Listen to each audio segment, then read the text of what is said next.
नमस्कार, बहुत स्वागत है आप सभी का। मैं हूं आपके साथ मनु तेवतिया। शुरुआत करेंगे बहुत बड़ी खबर के साथ जो नीट परीक्षा से जुड़ी है। सुप्रीम कोर्ट में सुनवाई के दौरान एनटीए ने कहा है कि 1563 कैंडिडेट्स का फिर से एग्जाम करवाया जाएगा।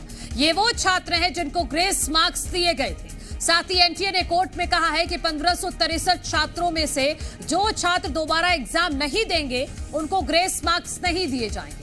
एनटीए ने बताया है कि इन 1563 छात्रों के लिए दोबारा एग्जाम 23 जून को होगा।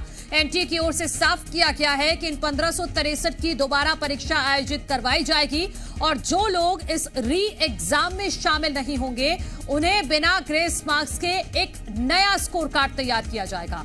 इससे पहले सुनवाई के दौरान सुप्रीम कोर्ट ने काउंसलिंग पर रोक लगाने से इनकार कर दिया है और एनटीए को नोटिस भेजकर जवाब मांगा है, जिस पर एनटीए दोबारा परीक्षा वाली जानकारी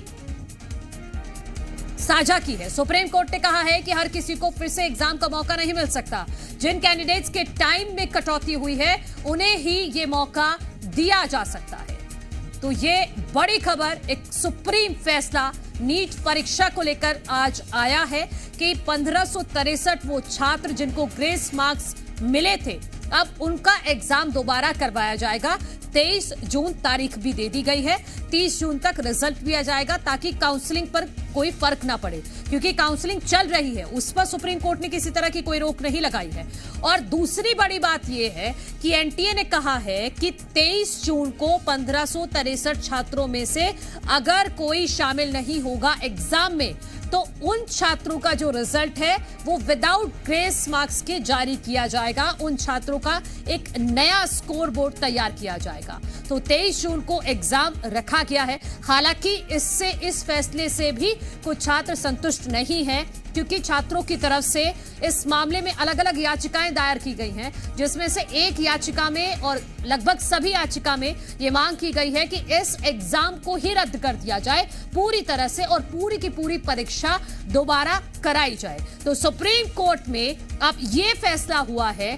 एनआईटीए ने जो जानकारी दी है सुप्रीम कोर्ट में, उसके मुताबिक अब 23 जून को 1563 जो छात्र हैं जिनको ग्रेस मार्क्स मिले थे उनका एग्जाम 23 जून को कराया जाएगा। एनटीए ने इस बात को लेकर पूरी जानकारी कोर्ट के सामने रखी है कि वो उसके लिए पूरी तरह से तैयार हैं।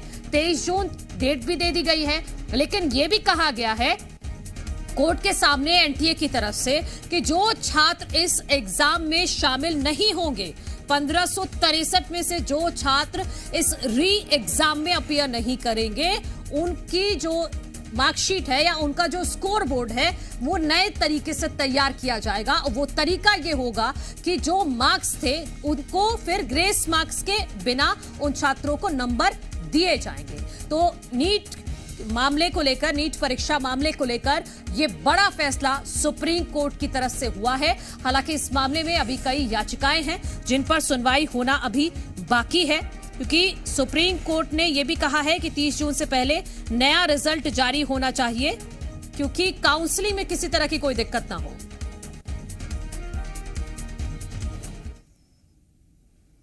Any inquiry has already declared himself guilt-free and given a clean check to the NTA. There has been no substantive inquiry, and any inquiry done by the NTA cannot be proven to be substantive or unbiased.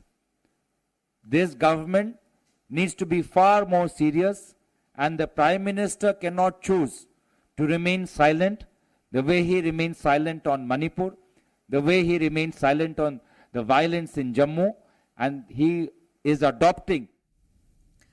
तो ये इस वक्त की बड़ी खबर अपने दर्शकों को बता रहे हैं। दरअसल सुप्रीम कोर्ट में रिजल्ट को चुनौती देने वाली 3 याचिकाओं पर सुनवाई हुई, जिसमें खासतौर पर यह मांग की गई थी इन 3 याचिकाओं में कि परीक्षा में गड़बड़ी के आरोपों की जांच एसआईटी एक्सपर्ट कमेटी करनी चाहिए। मौजूदा रिजल्ट के बेस पर हो रही काउंसलिंग को रोका जाना चाहिए और नीट परीक्षा रद्द की जानी चाहिए और एग्जाम दोबारा करवाया जाए। ये 3 मुख्य मांगे रखी गई थी, लेकिन एनटीए को जो नोटिस जारी किया गया था, एनटीए ने अपना जवाब जब सुप्रीम कोर्ट में दाखिल किया है, उसके बाद ये जानकारी सामने आई है कि एनटीए ने ये सुप्रीम कोर्ट में कहा है, जिस पर सुप्रीम कोर्ट ने भी अपना फैसला सुनाया है कि 1563 छात्रों को जो ग्रेस मार्क्स मिले थे, उन छात्रों का दोबारा से एग्जाम कराया जाएगा। और इससे पहले जब 11 जून को सुनवाई हुई थी, उस दौरान सुप्रीम कोर्ट ने काउंसलिंग पर रोक लगाने से इनकार कर दिया था और अब भी सुप्रीम कोर्ट ने कहा है कि एग्जाम का जो रिजल्ट है वो 30 जून से पहले ही जारी किया जाना चाहिए, ताकि जो 6 जुलाई को काउंसलिंग होनी है वो प्रभावित ना हो सके। जो अब री एग्जाम होगा उसका रिजल्ट 30 जून तक आ जाएगा और फिर वहां से जो बच्चे निकलेंगे उनकी काउंसलिंग फिर 6 जून से सभी की एक साथ शुरू हो जाएगी। तो ये इस वक्त की बड़ी खबर अपने दर्शकों को बता रहे हैं। और ये भी आपको याद दिला दें कि सबसे पहले नीट छात्रों की आवाज जी मीडिया ही बना था। सबसे पहले हमने इस मामले को उठाया था। हालांकि इससे जुड़ी हुई एक और याचिका है, वो पेपर लीक से जुड़ी हुई है, जिसमें जब सुप्रीम कोर्ट ने एनटीए से पूछा था कि क्या परीक्षा में किसी तरह की गड़बड़ी हुई है, इस पर नीट यूजी 2024 पेपर लीक होने के आरोप गलत हैं, ये एनटीए ने कहा था।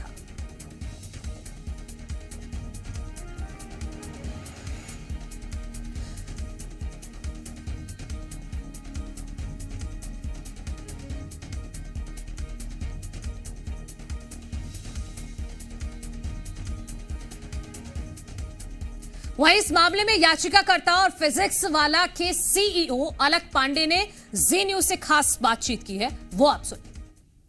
हमारे साथ वकील श्वेतांक सेलकवाल हैं, जो कि याचिकाकर्ता की तरफ से पेश हुए थे। सर, इस मामले में जो एनटीए की तरफ से सुझाव दिया गया है कि 1563 कैंडिडेट्स के दोबारा से एग्जाम होंगे, तो ग्रेस मार्क को लेकर आपके जो कंसर्न थे वो सुलझ गए हैं, उससे संतुष्ट हैं आप? देखिए, कुछ स्टूडेंट्स अभी भी ऐसे हैं जिन्होंने कोर्ट को अप्रोच नहीं किया है, उन्होंने भी कुछ डिफ़िकल्टीज फेस की होंगी, तो हो सकता है वो स्टूडेंट्स भी अभी आगे आएँ और वो आके अपनी याचिका यहाँ दायर करें। आज भी जैसा कि मैंने देखा कि 2 स्टूडेंट्स ने ऑलरेडी एक एप्लीकेशन लगाई हुई थी कोर्ट के सामने कि उनके साथ भी ऐसा ही हुआ था, तो ये मुद्दा हो सकता है अभी फिर से उठ के आए 8 तारीख की जो सुनवाई होनी है उस दिन। लेकिन ग्रेस मार्क को लेकर के जो सवाल उठाए गए थे, मैं आपकी पिटीशन पढ़ रहा था कि मनमाने तरीके से दिए गए, कुछ छात्रों को बैकडोर एंट्री दी गई है, तो उस मामले में ये मानता हूँ कि हमारी छोटी सी जीत है। फिर भी हमारे कई स्टूडेंट्स ऐसे हैं जो कि जिनका प्रॉपर रिप्रेजेंटेशन नहीं हो पाया है, तो वो अगर आगे आएंगे तो उनके लिए भी हम रिप्रेजेंटेशन करने को तैयार हैं। एक सवाल जो बड़ा उठा है वो ये कि पेपर लीक की कई जगह घटनाएं हुई, आपकी याचिका में भी जिक्र है, यहाँ तक कि सेंटर को लेकर के ये किया गया कि 1000 किलोमीटर दूर जाकर के छात्रों ने सेंटर चुना, मनमाफिक सेंटर चुना, तो उसमें जो पेपर हुआ है उसकी जो गरिमा है उसको लेकर के तो सवाल उठे हैं, तो ऐसे में वो इशू तो अभी कोर्ट में पेंडिंग है। हाँ, वो इशू अभी भी पेंडिंग है। उस इशू को कोर्ट ने ये बोला है कि हमारे मैटर में नोटिस जारी करते हुए कोर्ट ने ये जवाब मांगा है एनटीए का, और ये बोला है कि आगे की सुनवाई आपको 8 जुलाई को होगी, जिस दिन आप ये सारे इशू कोर्ट के सामने रेस करेंगे। एक सवाल ये है कि अगर काउंसलिंग 6 जुलाई को हो जाती है और कोर्ट आगे, हालांकि कोर्ट ने ये कहा है कि हमारा जो अंतिम रिजल्ट रहेगा उस पर निर्भर करेगा कि काउंसलिंग या जो बीच में जो प्रक्रिया घट रही है उसका फ्यूचर क्या रहने वाला है, लेकिन अगर काउंसलिंग शुरू हो गई, एडमिशन हो गए, तो उसके बाद ये सारी चीजों को रद्द करके नए सिरे से सब कुछ कराना व्यावहारिक तौर पर संभव हो पाएगा क्या? देखिए, ये एक प्रॉब्लम तो हम लोग फेस करेंगे, लेकिन अगर माननीय अदालत उसको कैंसिल करती है तो ये सारी प्रक्रिया रद्द ही होगी, क्योंकि अगर आप इस चीज़ को इस तरीके से नहीं देख सकते हैं कि कुछ स्टूडेंट्स का लॉस हो रहा है, आप ये देखिए कुछ स्टूडेंट्स सफ़र भी कर रहे हैं इन सब चीज़ों की वजह से, उनको भी न्याय मिलना चाहिए। तो हमारा मेन मुद्दा है कि जिन्होंने सफ़र किया है बेसिकली उनको न्याय मिलना चाहिए, ये नहीं कि जिनका ऑलरेडी एडमिशन हो गया है तो उनके लिए हम आगे आएंगे। हमारा मेन मुद्दा यही है कि आपने शुरू से गड़बड़ियाँ की हैं। हमारी ऑर्गेनाइजेशन जो 1982 से काम कर रही है इन सब चीज़ों के लिए, अब्दुल्ला जी ने स्पेशली आके हमको ये सारी चीज़ें बताई हैं, और इनके पास कई स्टूडेंट्स के मैसेजेस भी आ रहे हैं, आज की डेट में भी आ रहे हैं। ये तो कुछ चीज़ें थी, अभी और चीज़ें और उजागर होकर आ रही है। छात्रों को तो भविष्य घर में लटक जाएगा ना अगर एडमिशन होने के बाद उनका रद्द होता है। देखिए, जहाँ अगर उन्होंने गलती की है तो उनको फिर सज़ा तो उसकी भुगतनी ही पड़ेगी, ये तो लॉ का प्रावधान ही है, ये कानून ही यही है कि अगर आपने गलती की है तो उसकी सज़ा आपको भुगतनी पड़ेगी, वो तो माननीय अदालत उसको बोलेगी। वहीं शिक्षा मंत्री धर्मेंद्र प्रधान का बयान आया है कि दोषियों को सजा मिलेगी, पारदर्शिता के साथ कार्रवाई होगी। सुप्रीम कोर्ट में सरकार ने अपना पक्ष रखा है, तो शिक्षा मंत्री धर्मेंद्र प्रधान ने भी साफ कर दिया है कि दोषियों को सजा मिलेगी, पारदर्शिता के साथ कार्रवाई होगी और सुप्रीम कोर्ट में सरकार ने अपना पक्ष रखा है। एकेडमिशियंस की कमेटी बनी है, उन्होंने कुछ रिकमेंडेशन किया है, उस हिसाब से सरकार आज कोर्ट के सामने उस पक्ष को रखेगा और बाकी जो नीडफुल सुप्रीम कोर्ट के आदेश से ही कुछ साल पहले से एनटीए की गठन हुई है। पिछले दिनों में आज एनटीए लगभग 3 बड़े बड़े एग्जामिनेशन कराते सक्सेसफुली कराती है, नीट, जेई और सीयूईटी। इतने बड़े देश में जब 13 लैंग्वेज में एग्जामिनेशन होगा, विश्व के कई देशों में एग्जामिनेशन सेंटर होगी, कई प्रकार के स्टूडेंट्स उसमें पार्टिसिपेट करते हैं। जो घटना हमारे सामने आई, निश्चित रूप में दोषियों को उसमें दंड दिया जाएगा। पेपर लीक का मामला आया है सर, कोई पेपर लीक नहीं, बिहार में अरेस्ट हुआ है, दिल्ली में भी अरेस्ट हुआ है सर, पेपर लीक दिल्ली में भी अरेस्ट हुआ है। मैं आपको विनम्रता से कहूं, पेपर लीक की कोई घटना की कोई पुख्ता प्रमाण नहीं है। ऐसा कुछ कोर्ट के सामने आएगा निश्चित। सर कोर्ट में हुआ है, अभी डाली गई है पेपर लीक की अर्जी, अगर किसी ने अर्जी डाला है, कोई प्रमाण है क्या? देखो सवाल आ रहे हैं एक तो एनटीए का उत्तर दे रहा हूं। आप सबको बताइएगा। कोई क्वेश्चन लिख के कोई भी प्रमाण नहीं है। तो नीट पर सबसे जरूरी खबर क्या है वो आपको ग्राफिक्स के जरिए हम समझाते हैं। नीट परीक्षा रद्द नहीं होगी, यह सबसे बड़ा फैसला है, क्योंकि लगातार याचिका पर याचिका डाली जा रही थी इसी मांग को लेकर कि परीक्षा रद्द होनी चाहिए, तो वो रद्द नहीं होगी। ग्रेस मार्क्स वालों की दोबारा परीक्षा करवाई जाएगी। परीक्षा नहीं देंगे तो ग्रेस मार्क्स भी कटेंगे और 1563 छात्रों की 23 जून को एग्जाम रीस्केड्यूल किया गया है। 30 जून तक रिजल्ट आएगा और 6 जुलाई से काउंसलिंग शुरू होगी। तो एनटीए का फैसला क्या है वो हम आपको बता रहे हैं कि 1563 छात्रों का दोबारा से एग्जाम कराया जाएगा, नया रिजल्ट जारी होगा। ये तय हुआ है सुप्रीम कोर्ट के सामने, जो एनटीए ने अपनी तमाम दलील दी है उसके बाद। नीट में छात्रों की रैंकिंग बदली गई, फैसले का असर क्या है? टॉपर्स लिस्ट में अब बदलाव होगा, क्योंकि अब जो ग्रेस मार्क्स वाले हैं वो भी मेहनत करेंगे। जुलाई में काउंसलिंग शुरू होनी है, 6 जुलाई के आसपास। नीट में अब छात्रों की रैंकिंग भी बदलेगी, क्योंकि जो 1564 छात्र हैं जिनको ग्रेस मार्क्स मिले थे वो अब दोबारा से एग्जाम देंगे, तो जब नंबर चेंज होंगे तो फिर रैंकिंग में भी बदलाव होगा। और जो जरूरी खबर है वो हम आपको ग्राफिक्स के जरिए समझा रहे हैं कि एग्जाम तो रद्द नहीं होगा, लेकिन जो ग्रेस मार्क्स वाले छात्र हैं, जो 1563 जिनकी संख्या है, उनका दोबारा से एग्जाम कराया जाएगा और उसके लिए बाकायदा डेट भी दे दी गई है सुप्रीम कोर्ट के सामने ही कि परीक्षा अगर नहीं देते हैं वो छात्र तो उनके ग्रेस मार्क्स कटेंगे और दोबारा से एक नया स्कोर बोर्ड तैयार किया जाएगा। 1563 छात्रों को 23 जून को अपना एग्जाम देना होगा और 30 जून तक रिजल्ट आ जाएगा, क्योंकि 6 जून को काउंसलिंग होनी है। तो यह भी ध्यान रखा गया है कि 30 जून तक रिजल्ट आ जाए, ताकि जो काउंसलिंग होनी है वो सभी की काउंसलिंग एक साथ हो जाए, यह भी ध्यान रखा गया है। गुमराह करने की कोशिश की है, क्योंकि 3000 रैंक जो मैं एक्सपेक्ट कर रहा था इस बार, मेरे 671 मार्क्स थे, इस बार 14000 है वो रैंक गई है। तो 11000 बच्चों का ये जो डिफरेंस आया है, बच्चे इतना तो पढ़ने ही नहीं लगे, क्योंकि पिछली बार 2400 रैंक थी, इस बार 14000 है। वो तो हर बार बच्चे पढ़ते हैं तो हर बार हल्की फुल्की कट ऑफ आगे बढ़ती है, लेकिन इस बार जो इन्हें किया है ग्रेस मार्क्स का जो ये कह रहे हैं उसमें 790 बच्चों ने क्वालिफाई किया है। क्वालिफाई में मतलब 600 प्लस नहीं होता, क्वालिफाई मतलब 164 से ज़्यादा मार्क्स होता है। तो 600 प्लस के बच्चे 50 होंगे, तो 50 रैंक कम, अब 14000 जो रैंक है वो 13950 हो जाएगी, उससे तो कुछ फ़ायदा ही नहीं होगा ना। उनकी 3000 है, तो पेपर लीक क्या वो है मेन, इनने ग्रेस से पता नहीं क्यों ये लोग आ गए। तो आपकी क्या मांग है? पेपर लीक पे सीबीआई इन्वेस्टिगेट करे तो पता लग जाएगा, क्योंकि बिहार में FIR हुई है, गुजरात में भी FIR हुई है, कहीं पर प्रिंसिपल्स भी पकड़े गए हैं जहाँ पे OMR टीचर्स भर रहे थे। कि हमें क्लियरली पता है कि 16,000 से ज़्यादा अमाउंट है जिसमें ग्रेस मार्क्स दिए गए हैं। एक साल के अंदर इतना इन्फ्लेशन हो ही नहीं सकता। जैसे मेरे मार्क्स आए हैं 670 में मेरी रैंक एक्सपेक्टेड थी पिछले साल के ट्रेंड्स को देख के 3000 के अराउंड, लेकिन इस बार आई 15,000 रैंक, जो इतनी हाई कभी एक्सपेक्टेड ही नहीं थी, किसी ने सोची नहीं थी कि 5 टाइम्स इन्फ्लेशन हो जाएगा।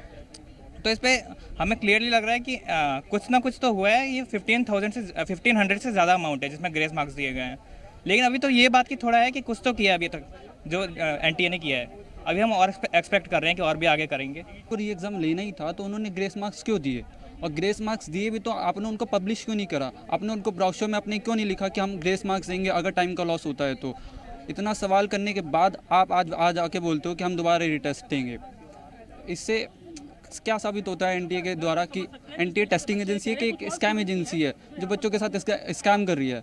मेरे 650 मार्क्स हैं, पिछले साल इसी रैंक पे यही रैंक 6 से 7 हज़ार रैंक बन रही थी। इस साल मेरी रैंक 29,000 है। अब 29,000 पे तो मेरे को कोई कॉलेज ही नहीं मिलेगा जहाँ पिछले साल टॉप कॉलेज मिल रहा था। देखिए, इसमें दो बातें हैं। एनटीए के थ्रू जो बात कही गई है माननीय न्यायालय को, उसमें ये बोला गया है कि 1676 बच्चे जो हैं वो ग्रेस मार्क्स के हैं, लेकिन जो बातें खबर निकल के आ रही है कि बच्चे काफ़ी नंबर से इससे थोड़ा ज़्यादा है। तो मैं एनटीए को ये पहले दरख्वास्त करना चाहूँगा कि पहले जितना भी जो ग्रेस मार्क की पॉसिबिलिटीज़ है वो लिस्ट को पहले पूरी तरह से पब्लिश करें। और दूसरी बात यह है कि मैं अगर बहुत सारे अदर जो प्रॉब्लम्स दिख रही है, जैसे ओएमआर शीट को लेकर है या बाकी अदर जो प्रॉब्लम दिख रही है, वहाँ पे मैं ये बोलना चाहूँगा कि टॉप 5 लाख जो बच्चे हैं उनका री एग्ज़ाम करवा लीजिए जेई एडवांस के तौर पे, क्योंकि पूरा का पूरा जो है जो प्रोसेस है वो जेई एडवांस के से थोड़ा बहुत ज़्यादा अलग तो नहीं होगा, तो लेकिन गवर्नमेंट पे ज़्यादा भार भी नहीं पड़ेगा। दूसरी सबसे बड़ी बात, एक और बात मैं जो बोलना चाहूँगा, कल आंचल पाल का जो केस था जिसमें 2 मार्कशीट थे उस बच्चे के, उसमें एनटीए के थ्रू ये बताया गया था, जवाब में ये बोला गया था, जब आप लोगों के द्वारा जब ये मुद्दा उठाया गया, ये दोनों मार्कशीट जो है अलग अलग रिसोर्स से डाउनलोड किए गए थे। मैं एक बात बोलना चाहूँगा कि दोनों रिसोर्स जो है वो एनटीए की वेबसाइट से ही डाउनलोड किए गए थे, लेकिन अब वो पता नहीं वो किस हिसाब से बोले। उम्मीद लेके पढ़ाएगी, हम बच्चों का क्या होगा सर? और ये कहीं ना कहीं सर बहुत सारे बच्चों का के लिए बहुत सारे बच्चों का नुकसान होगा सर। आप कह रहे हैं और थोड़ा वाइड रेंज होनी चाहिए थी आपकी। आपका पूरा नाम? मेरा नाम सौरभ गुप्ता है। सौरभ, क्या कितनी रैंक आई है आपके? मेरी 661 मार्क्स पे 20,423 रैंक आई है। 20,423 रैंक आई है। पिताजी क्या करते हैं आपके? फेरी वाले हैं। फेरी वाले हैं, मतलब छोटा मोटा व्यवसाय है उनका। तो पूरे साल मेहनत करी आपने? हाँ सर, मैंने पूरे साल मेहनत की है और ये मेरा फर्स्ट अटेम्प्ट था। और मैं एक स्लम से बिलोंग करता हूँ, वहाँ की माहौल तो आप जान सकते हैं कैसा है यहाँ पे। और सर इतनी मेहनत करने के बाद ऐसा होता है, मैंने सोचा कि मेरा रैंक 4,000 तक आएगा, लेकिन 20,000 तक रैंक आया। और मैंने एक्सपेक्ट किया था कि मुंबई में अच्छा मेडिकल कॉलेज मिलेगा, लेकिन अब तो मुंबई में मेडिकल कॉलेज भी मिलना मुश्किल है।